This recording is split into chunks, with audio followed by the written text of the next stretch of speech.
داواکاری ئەو خەڵکی ئەوەیە هاتوو سەرزادەی داوای مافی سەرەتایی خۆی دەکات ئەویش بریتە لە سوتەمەنی کارەبا نەود هەژیانێکی ئاسایی گوێ لێیە 30 ساڵ ئەمە لەو حاڵی داینە سوتەمەنی مەداهاتی مە دنیای پێخەنی بوو سیاسە مەدارەکان ئەوەی لە بوارەکەی دەزان دەڵێن سوتەمەنی ئێمە باعثی هەموو جیهان دەکەن معنای ئەمە باخسەی شاخەکانشمان هەمڕینەوە دارستان شاخەکانیش بۆ خۆگەرمکردنەوەی ماقوول لەشتیوە با کاکە هەر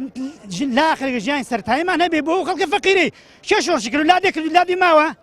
ئەی خوڕی سەری بۆ لادەیە بەسە بەس وەڵڵی ئەو حکومەتەن دەوێت لەسەر تایم بەڵەن ئەگە دوژمنمان بێ دەبادن لە حکومەت بای میلەت بابا میلەت دەداخوا کوڕەکەی دەیەوێنە بابی دەوێنە بەڵام بابنیە ئەوە باوشیەوەی دوژمنە بەڕاستی بابنیە ئێمە داواکاریمان ئەوەیە کە کێشەی کارەبامان بۆ چارەسەرکەن هەروە نزیکەی 3 ساڵ دەبێ 3 ساڵ دەبێ نەوتمان وەرنەگرتووە